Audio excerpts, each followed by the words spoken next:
Hello, everybody. My name is Connor Lynch with Westwood Media Center. We are going to be doing a series of interviews with different department heads and directors within the town of Westwood to figure out exactly what is going on and how they are tackling this COVID-19 crisis. With me today is Danielle Sutton, the Director of Youth and Family Services. Danielle, thank you for coming on and agreeing to be a part of this. Thanks, Connor. Glad to see you. Yeah, see you obviously virtually. Yes. It's been a bit of a challenge. Just want to talk very briefly. I mean, how is it that you've been handling the entire situation personally? You know, has there been a lot of changes for you? We were talking a little bit before we went on about some of the different challenges with working from home and whatnot. Sure. Yeah. So as of March 16th, that Monday, we started working remotely through the Youth and Family Services Department, just like a lot of other town departments. And so it's definitely on the personal side, you know, it's this interesting time where you get to be with family and kind of cozied up together and doing a lot of stuff together. So I'm focusing on the positives of that, but it's definitely, interesting. I'm locked in our guest room right now with a 4-year-old outside and a baby napping. So it gets interesting. But I think everyone's trying to stay positive and doing well. Absolutely. So can you talk a little bit about some of the precautions that Youth and Family Services have taken to ensure the safety of Westwood residents? We know that the actual physical building itself is closed, but I want to talk a little bit about the safety precautions. Sure. So the primary safety precaution is that closure of buildings and working remotely, as many staff people as possible working remotely. So we're lucky in Youth and Family Services to have been able to quickly shift our services to online and remote clinical services. So while our group programs and things that need to happen in physical spaces and with groups of people had to shut down, we were able to, take our office work remote and take our clinical services remote really quickly. And thanks to our IT department in the town and the other support services, that was actually a pretty seamless thing where we could kind of be up and running by that Monday, March 16th. So that's great. I think when I think of other precautions, I just think constantly getting the word out. So when people go onto our website or they're seeing our social media, we're updating with the current status of town buildings and linking them back to the main town website, which has all the information residents need about where they can go, where they can't go, in and around town.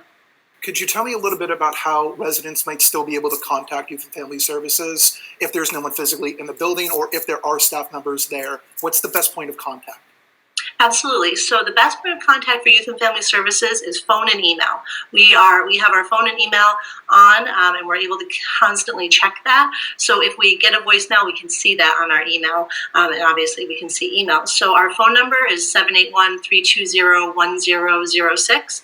That's our direct line. People can reach any of our clinicians and also reach me directly through that number, and we'll return the call as soon as possible. Our main email address where it would go to us and then the correct person could get in touch is youth@townhall.westwood.ma.us. So could you tell us a little bit about some of the services that are still being offered to the community, especially for the youth, but with services being impacted, I'm wondering if there are still opportunities for youth to stay involved with Youth and Family Services? Yes, for sure. So again, while our group programs needed to stop temporarily during this time, we were able to continue with our clinical services. So that includes individual counseling for children between 4 and 18 years old, family counseling for families with children in that same age range, and also parent consultation, which is working with parents around behavior management or other issues that they might be experiencing and want to kind of bring back into their home. Those services are all available remotely. We can use phone sessions. We can also use video sessions. That's great. So it sounds like despite the impacts and the limitations, you guys are still running as operationally as you can and kind of going a little bit above and beyond to offer those to residents.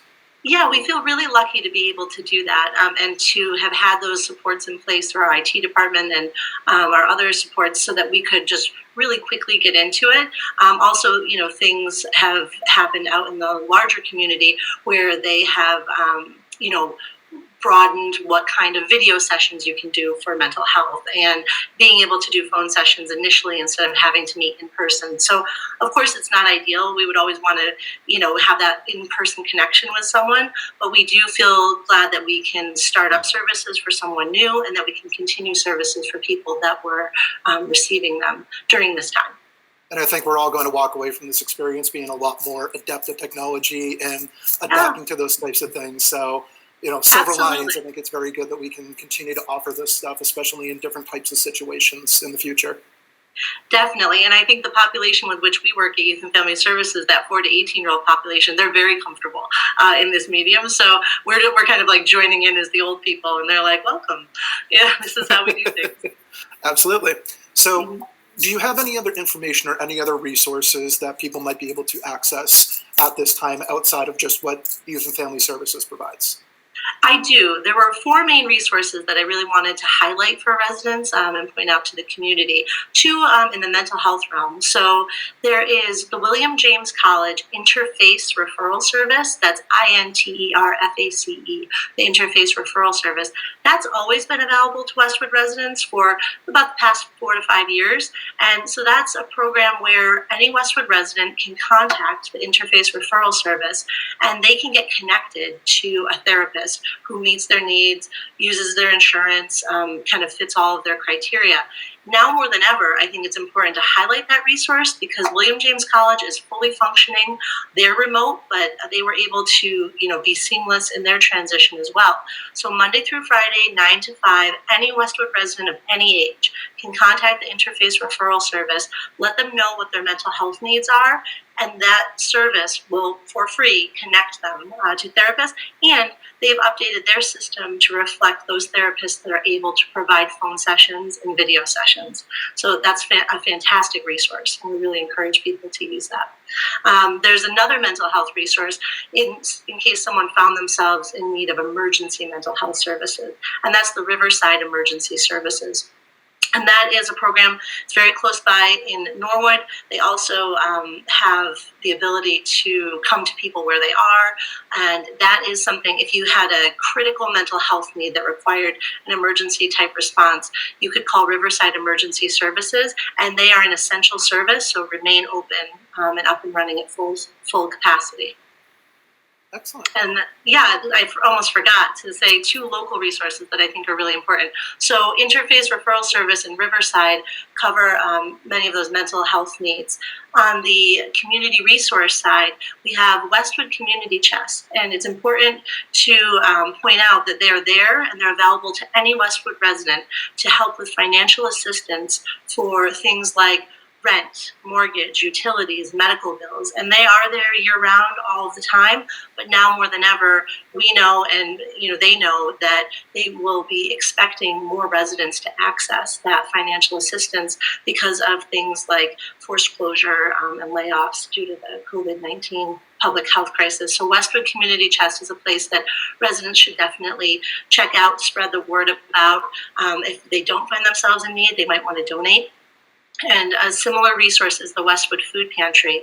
And Westwood Food Pantry is there providing resources to any and all residents. They currently have a program set up to get people financial assistance so that they can purchase groceries rather than going to the physical building, which is closed. So definitely check out Westwood Community Chest and Westwood Food Pantry for any needs. And we had covered the food pantry on our news program, but I think it's just very amazing that all these community organizations and all of these different resources are not only available, but are stepping up their services and really helping out in this time of need. And not only just with those, but also with Youth Family Services. I think people are going to be very appreciative that they still have these types of resources at their fingertips. Oh, I appreciate you saying that, Connor. And I feel really grateful, as I always do, to be a part of the community. You guys see the same thing we see, which is just, a community that comes together all the time. But when there's something like this going on, they really bring their resources together to support each other.